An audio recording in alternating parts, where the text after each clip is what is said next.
We are not always going to agree. Diversity says we don't have to.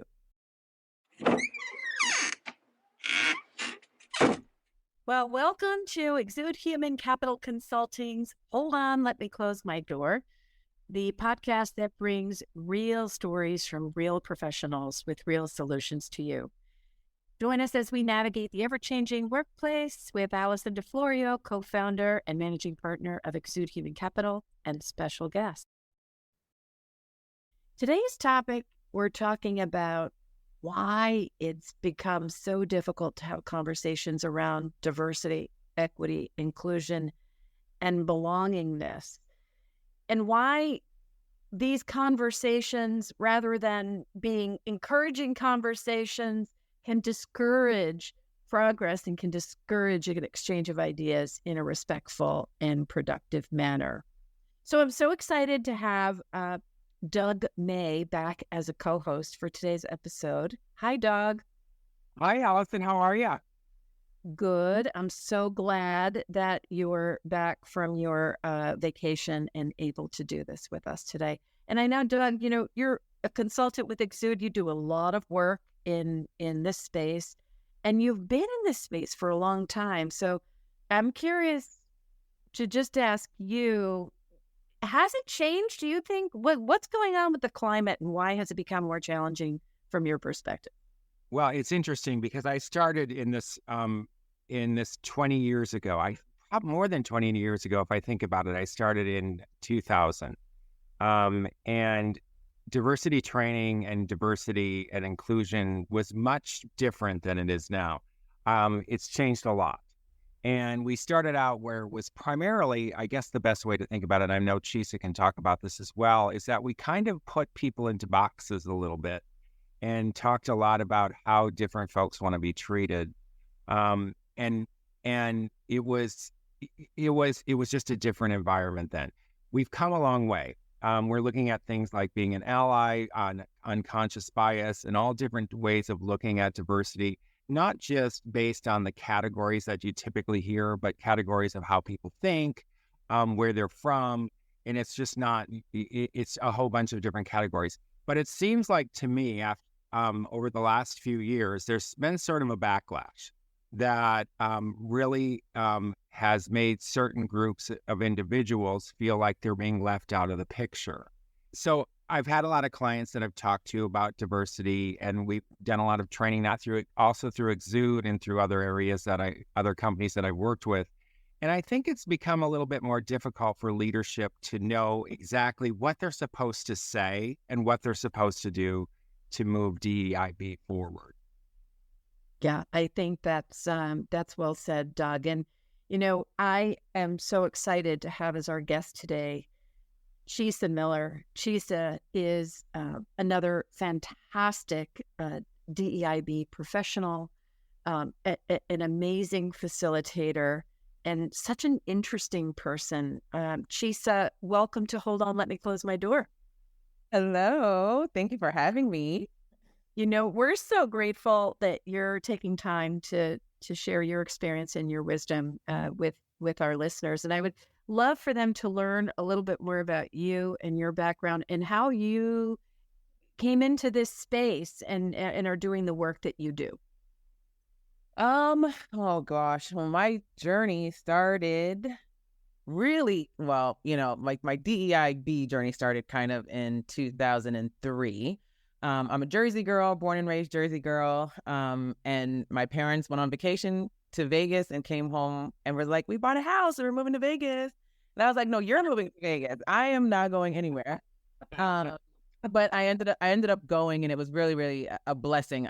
I started working for MGM Resorts International out there. I was fresh out of college, didn't know what I wanted to do with my life, and ended up getting hired into a team of really, really good leaders. There's a big difference between bosses and leaders, and I really found a home with great leaders. And about 2 weeks after they hired me, I was voluntold to go to this diversity class, and it was like 5 days long. And I was like, I don't want to go to a diversity class. Like, I'm a Black girl. I don't need diversity class. Like, send somebody else. I did not want to be there. But I went, and that class really shifted my perspective on diversity. You know, like Doug said, I think 20 years ago, first of all, back then it was only like diversity. We didn't have the inclusion, Yeah. equity, and the belonging. It was just diversity back then. And as soon as you heard that word, most people would shut down. I mean, I don't need diversity. I don't want to go diversity, right? Like, we were coming off the heels of sensitivity training and, some diversity training brutality, if you want to call it. So nobody was really happy or excited about it back then. But for me, that particular class really shifted my perspective. And I think I walked out realizing a couple of things. One, how I defined diversity was the low-hanging fruit, right? It was the white, black, and the common things that we define diversity as back then.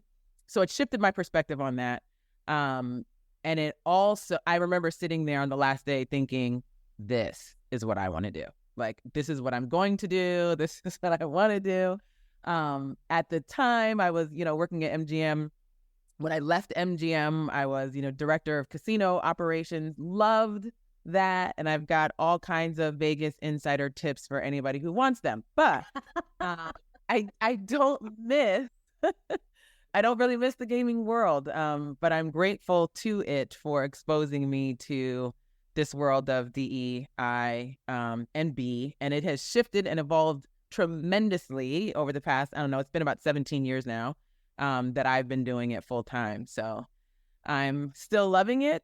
And my reason why for doing it is very different today than it was 17 years ago. Now I'm a mom and I've got 2 sons, and, they're my why. And I just hope that they get to grow up in a world that is a little bit less chaotic than the world that we are living in today. Yeah, I think we are all in agreement with that thinking and that vision for sure. It makes me think, and I want to share some stats just for our listeners to set a little context. Obviously the world is changing and the world is chaotic. Interestingly, Gen Z, which are these folks entering the workforce right now, is reportedly the most racially and ethnically diverse generation ever in the U.S. So while 52% report as white, 25% Hispanic, 14% Black, 6% Asian, 5% is multiracial, which 5% may not sound like a lot, but that's enormous in terms of where we have been. And 75% of employees will leave a job for one they believe is more inclusive. The report that I'm referring to shared that Gen Z reports placing a much higher value on diverse workplaces than previous generations.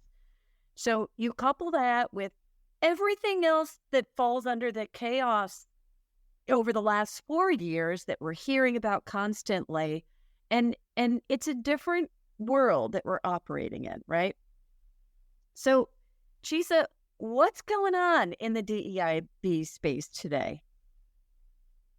Well, first of all, based on those statistics, I am so hopeful for the future. Yeah. I mean, I think we are moving in the right direction, and I think it's a slow grind, but it's good. It's good and good for them, and I hope they continue to challenge us and demand more inclusive workplaces, right? Yeah. Mm-hmm. I think where we are in terms of our chaos and our struggle is so many different things. I mean, it's a lot, right? I mean, you can talk about politics, you can talk about all of our individual belief systems. And I think we have probably a lot more folks, humans, if you will, who have a voice today. Right. Didn't always have a voice before. And so obviously you put a bunch of people in one place called, the United States or the world, and everybody wanting to have that voice, you get that chaos, right? And so why is it so hard for us to engage in the conversation? I think really goes back to how we were, every time I go into a classroom environment, I always say, that we will fight tooth and nail for our beliefs, right? Because it's all we know. I mean, I fight you to, because it's all we know as human beings. I said, but I think as human beings, we get far too caught up in winning the fight versus seeking to understand. Yeah, that's right. I mean, we're literally tearing each other down because we want to win. I mean, I want to hold on to my power, or I want to be able to do this. I have the right to be able to do this, and we want to win versus help me understand why you want to do X, Y, and Z, right? Help me understand. And at the end of that conversation, guess what? We still probably are not going to be on the same page, right? Like, we're still probably not going to be on the same page. However, at least now I understand where you are coming from. And if I have to come to work with you every single day, it makes it a little bit easier for me to do so, right? If I'm living in the same space as you, it makes it a little bit easier for me to do so if I understand your reason why. And I think that's where what we're missing as a whole, like, we don't care about your why. All we care about is you're supposed to think the way I'm supposed to think. And if you don't think the way that I'm supposed to think, then I'm done with you. We're seeing divorce rates escalate. We're seeing parents not talk to their children, siblings not speaking to each other because of some of these issues. And like, at the end of the day, is it really truly worth it? Most people would say no. I mean, because in my opinion, there's nothing more valuable than the quality of the relationships that are in our lives. We are not always going to agree. Diversity says we don't have to. So if you truly embrace diversity, you will also embrace the fact that we're not going to agree, and we're not always going to see the world the same exact way. But the challenge is, can we have the grace for one another to seek to understand the why and meet people where they're at? I love the way you said that, Doug. What are your thoughts on that? Well, it was interesting because all I could think about is, how do we get people into these healthy conversations again? Because everybody's gone into their camps. And I can honestly say I'm in my camp and I'm in my bubble, and I will listen, I listen to the people who agree with me. So how do we have those, how do we open the door for those conversations, I guess? Because there's a lot of fear. Like, some people that I talk to, especially senior management, they're sort of like, well, we're afraid we're going to get sued, or somebody's going to feel uncomfortable. So it's great that it would be great if we could create an environment where we could have those conversations. So what are your thoughts on that, She said? What do we do as companies to open that door and have those conversations? It is hard. And, I always joke when I do my classes, I'm like, I'm not encouraging you to go back to work on Monday and be like, hey, I'm a Republican or I'm a Democrat. What are you? Let's talk about it, right? That might not go. That might be a disaster. Yeah, that could be not good, right? But, when we talk about creating brave spaces, one thing is, I think I deal with a lot of organizations who are like, we can't go there. I don't want anybody talking about pay. I don't want anybody talking about what happened on the news last night. Like let's avoid. And the reality is, that's just, I don't even know if that's possible nowadays, because your employees are still rubbing elbows on Facebook and Instagram, and they're seeing what each other's belief systems are, right? Whether we put it out there or not. And then we come to work and start side-eyeing, each other because we know something that they posted on Facebook last night. So, I think when we talk about creating brave spaces, we don't necessarily have to speak about the specifics, but I always encourage leaders. The number one thing for leaders, I think, is to be transparent, and not so much in, let me share with you my thoughts, but just being willing to listen, being willing to open the door and say, after George Floyd, everybody had different emotions in regards to that, right? And I think a lot of leaders felt like they had to go to work and have answers.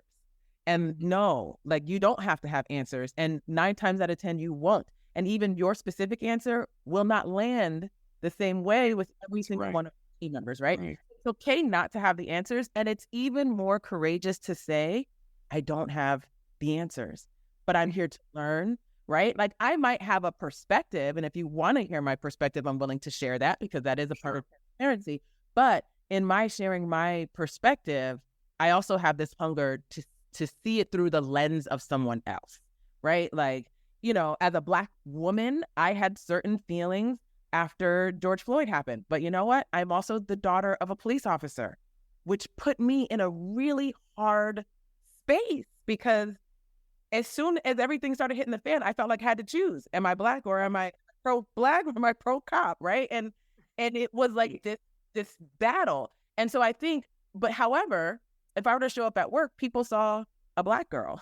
So they expected my response to be maybe different than it was, right? So I think when we talk about leaders and creating brave spaces, they have to lead that. And to lead it sometimes means I don't have all the answers, or I do have thoughts and feelings, but because of who I am and how I was raised and how I grew up, I can guarantee you my thoughts and feelings will be different than some of the other people on my team. So just creating the space to have people feel comfortable enough to say, I'm willing to share my story, or even I'm not in a place where I'm okay to share my story yet. Even that has to be okay, right? Right.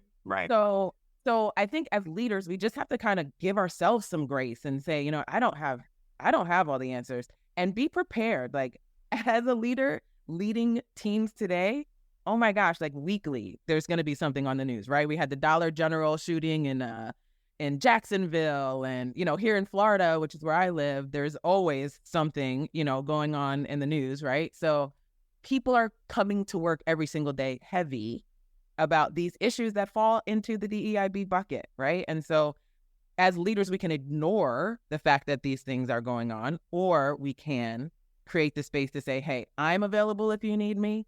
If you don't feel comfortable coming to me, I hope that there's somebody on this team that you're comfortable going to. And if you need 10 or 15 or 20, like, we're going to give that to each other, because we cannot give our best energies and skills to the work if we are not feeling whole.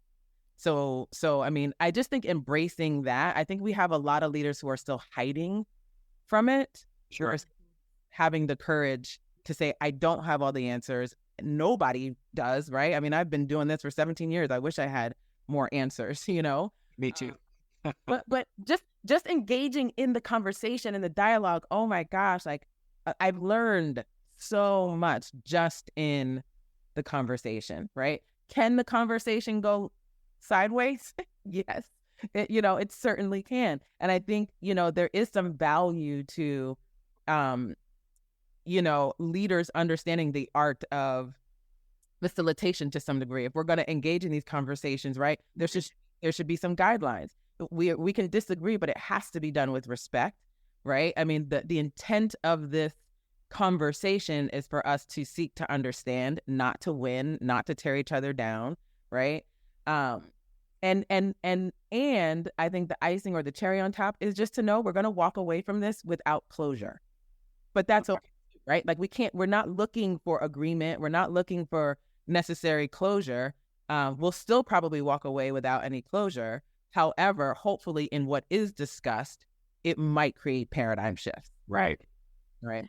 Chisa, you just said so many things that make me kind of see this picture, and the way managers, leaders used to lead is, every meeting, every conversation has to have a conclusion, and we have to make a decision, and we have to know this, we have to win, we have to lose, we have to, whatever that is. And what I'm hearing you say is, okay, so that is not what's happening today. Every conversation is a conversation that leads to the next conversation. And it almost sounds like leaders need to be armed with, as you put it, like good facilitation skills to slow the conversation down and allow time to hear what people are saying before you get to a conclusion. Does that make sense? 100%. And I think that's exactly what makes it so challenging, because it's different. It's the gray area versus the black and the white, right? And like, as leaders, it's always been very black and white, right? Here's what you do, you execute it, boom, boom, boom. But this space, this DEIB space, is so different and unique. And it's almost the opposite. It's almost like we have to untrain. We often talk about learning, unlearning, and relearning, right? So it's like, from a leadership perspective, now what DEIB is asking you to do is unlearn what has made you successful as a business, essentially, and relearn it in a different capacity, right? So And again, we're not telling you to let go of what made you successful, but what we're asking people to do is embrace the fact that there's no one size fits all solution to this DEIB space. We have to do things a little bit differently. And so the hard driving, results driven leaders, sometimes they are really struggle with the DEI space because it's like, well, where's the numbers and show me how this is going to be valuable. And it's like, I got stories for you all day. Like I've got stories about how people can take what they learned in the space of DEI and put it into practice at work and at home. But it's not always as easy to tie a statistic or a number to it, right? Which is a tough pill to swallow. So again, when we talk about the Gen Z, that young generation who is coming in, who can grasp the best of our hard driving, results driven leaders and couple that with understanding and the heart and the journey between our heads and our hearts, right? When they can do that, that's when we are like touchdown. That's an exciting vision for me to have. And I think that, knowing that this Gen Z, these are our future leaders in some case, some of them are already in leadership roles.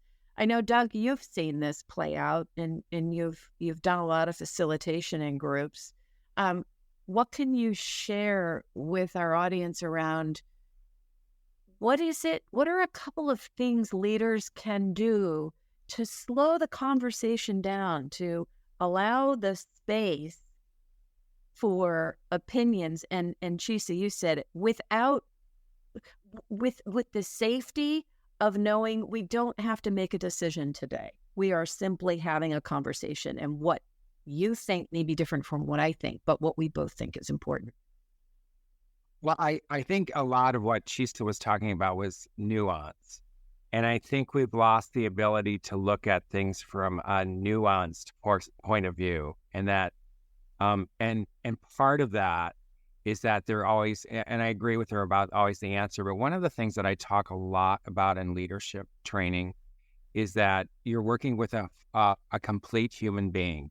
And human beings are not robots that can say, I got this done. So what's next? They bring emotions, they bring all kinds of things. And I always talk to leaders and especially and people who are in service positions that you need to take care of the emotions or the person first.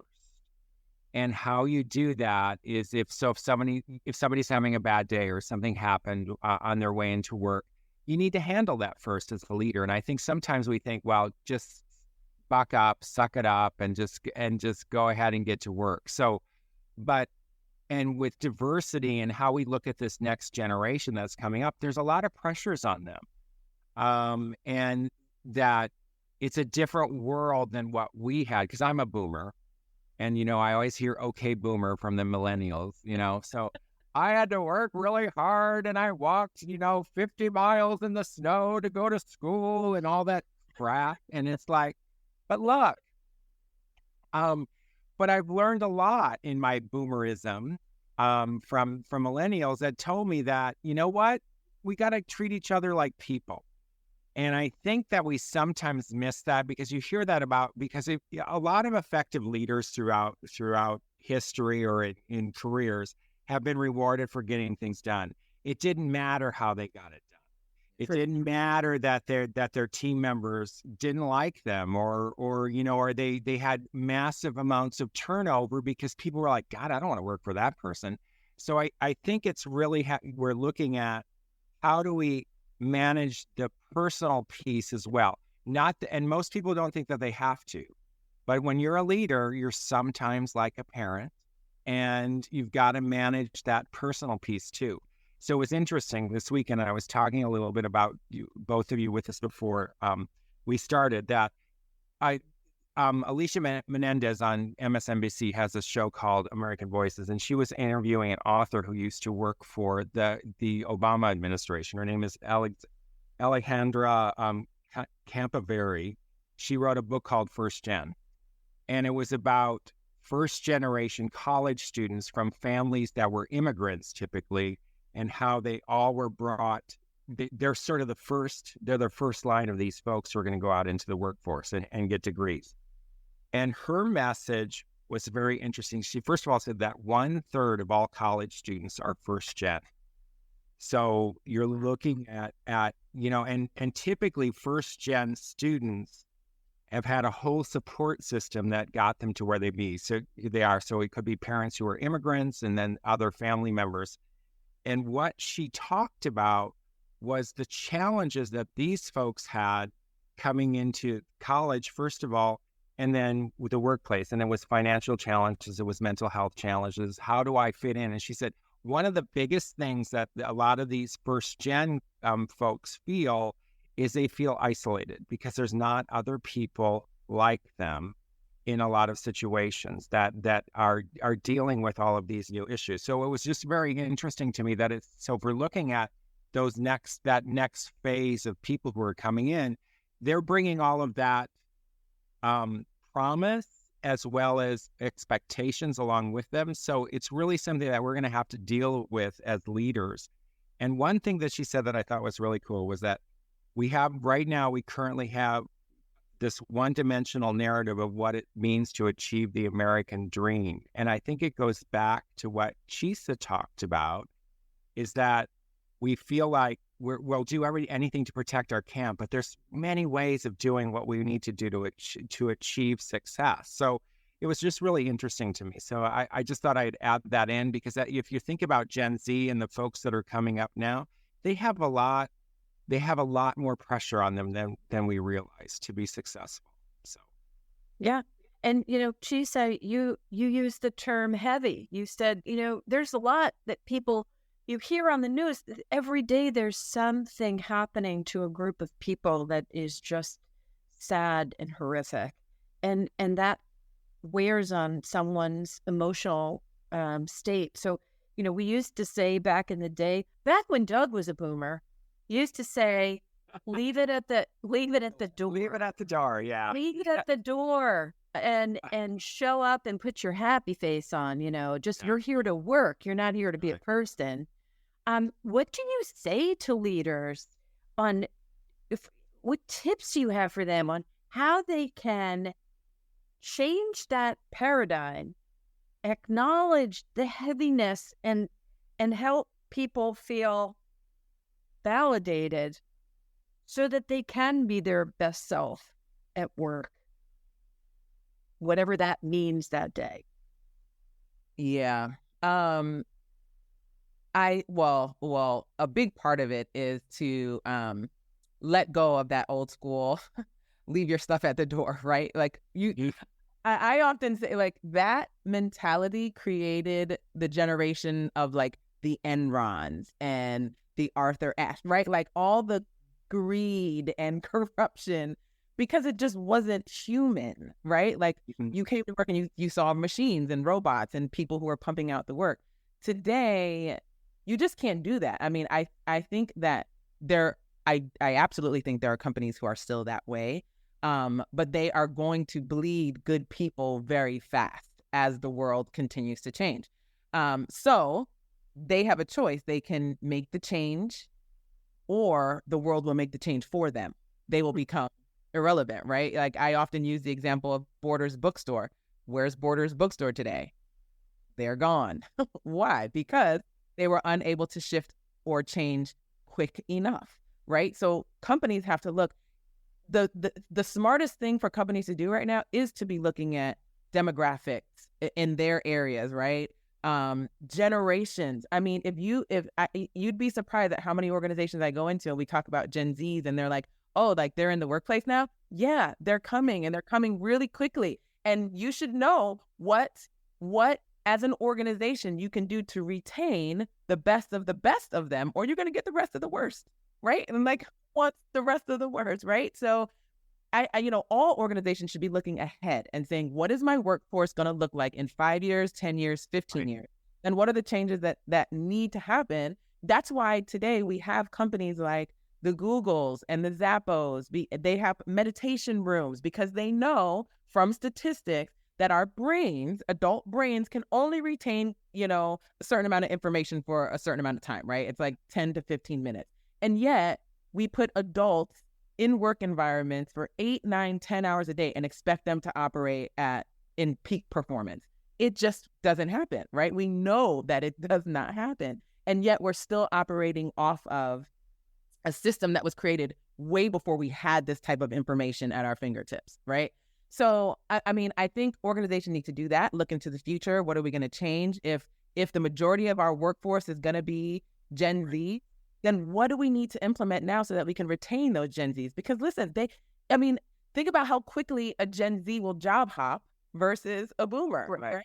I mean, like, they're going to go where they feel like they're being treated with dignity and respect, have the time to be able to spend time with their family, but also know that there's an expectation that there's a job that needs to be done, right? So I think that's a big part of it. Like, you have to do your research, and there's countless companies that I can use as examples. Girl Scouts, Boy Scouts has gone through significant shift. Oh, yeah. Why? Because it was smart. It was the smart thing for them to do as a business, right? So any businesses should be looking at it like that. And from a leadership perspective, also understanding that you're going to have diverse teams more than likely nowadays. I mean, many organizations, like it or not, you're going to have diversity, whether it's generationally, racially, culturally, all of these things. So just preparing for that, and not preparing for it in such a way that you have to understand fully what another employee might be going through. But again, like, for me, it kind of goes back to grace, right? Like, I'll give you an example, and it's not even like race related, but I had 6 miscarriages before my son was born. And for every one of those miscarriages, I showed up at work without anybody knowing, what was going on in my world.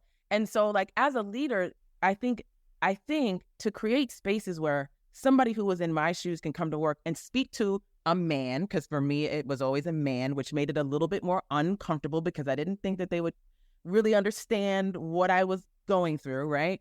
But for somebody to be able to create the space to say, at least for me to say, I'm just not in a good space today, just know that, like, I'm here, but I'm not fully here, right? And I might need a few breaks here and there, or I might get emotional, and if I choose to give the specifics, then I choose to do so, right? But I think that's the kind of leader that most people want to show up with, right? Like, I can give the details and I feel comfortable enough to give those details. Or if I don't feel comfortable enough to give the details, at least I can share with my leader or with my team, I may need some support today.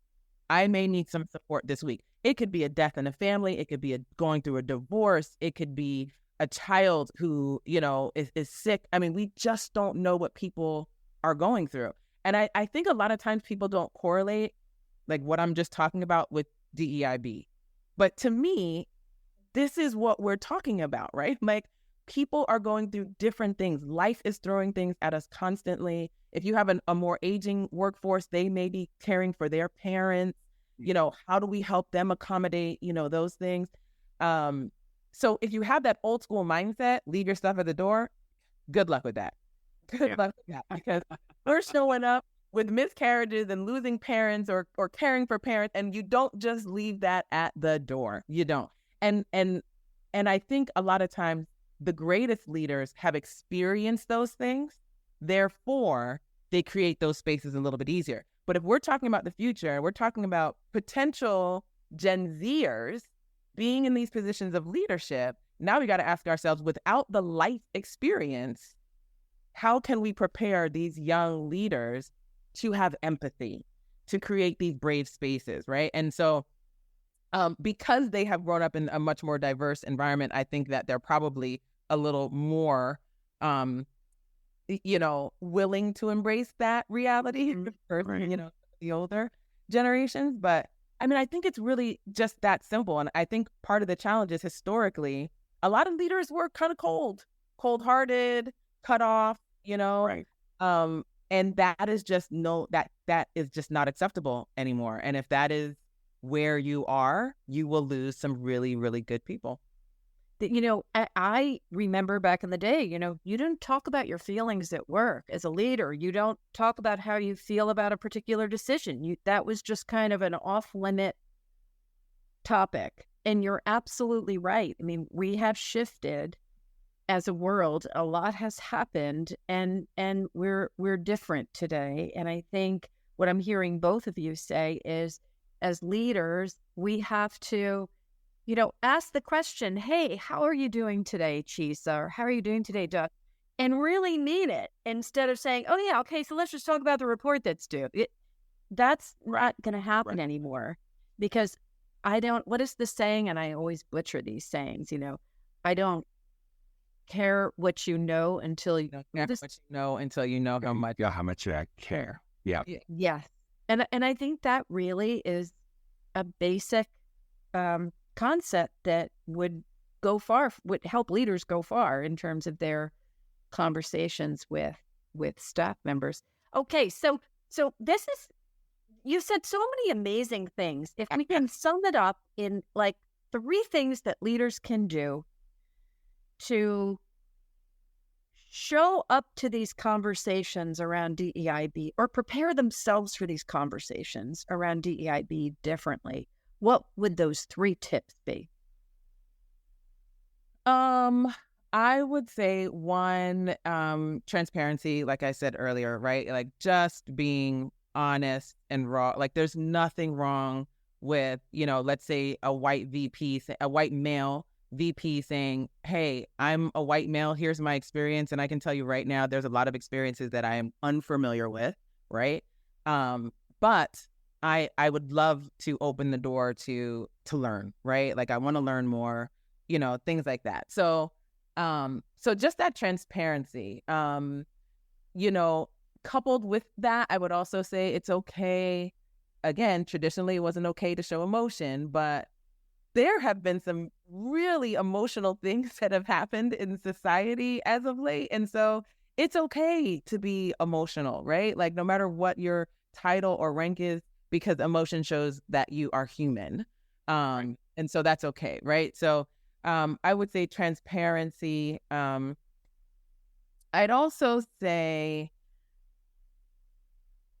confidence is something that I think all leaders should find when it comes to this DEIB space, right? Like, I think in a lot of cases, there's just this lack of confidence. I don't want to say anything because, or I'm afraid of this, right? And here's the reality. I mean, there's always going to be consequences for our actions and our choices. Sometimes they're good and sometimes they aren't, right? But find that confidence. And I think through our transparency, our willingness to be transparent, we can find the confidence to know what works for us. And how we might show up for others and how our actions impact others. So transparency, confidence, and then my third would probably be, I want to say courage, because, and that should probably be number 1. I mean, you got to have the courage to be transparent, the fake it till you make it doesn't work so well when it comes to DEIB, right? So just having the courage to speak your truth, but also be willing to help other people understand your truth, right? Like I'm a Jersey girl and I grew up in the North, and my truth is very different than some of my other Black female friends who grew up in the Deep South. I'm also first generation American, and that has really shifted my perspective, because my dad was born in Jamaica, my mom was born in Japan, and my lens and my history is different than those whose histories are deeply ingrained here in the United States, right? So understanding people's why, like when we understand why people are who they are, why they do the things that they do, then it's kind of like, oh, that makes sense, right? Like it makes sense. And who am I to change that for you, right? But here's my lens, here's my experience, and maybe it might help you understand where I'm coming from a little bit too, right? So transparency, courage, what was the second one I said? Confidence. That confidence, And that's a hard one. That's definitely a hard one. And, I've been doing this for 17 years. I think that I'm in a place where I could very confidently have these conversations in a nail salon, in a hair salon, in a grocery store. I can talk about these things anywhere. But I mean, it's been 17 years, right? So, I mean, it's something that we don't expect you to have that confidence with the flip of a switch or with one training class or 2 or 3, right? But through conversation, through classes, through education, through reading books, through Google searches, through social media, wherever you find your learning, you can build that confidence. Chisa Miller, thank you so much. This has been such a really wonderful conversation, and it reminds me of a quote I want to share as we wrap this up, by a woman named Susan Scott. She wrote the book called Fierce Conversations, and I remember hearing her speak, and it has always stuck with me. Her overarching message, which is the conversation we have with others is the relationship we have with people. The conversation is the relationship. So we can talk about a lot of different things we agree on, things we disagree on. But if we preserve and respect the conversation, then that's the relationship we have with people. So I want to thank both of you. Doug, as always, thank you for being my co-host. Chisa, thank you so much for joining us. And for all of you listening, we hope that you walk away from this conversation with a few tips to share with your leaders or for yourselves on how to create those safe spaces to have good conversations. Thank you, everyone. And until next time.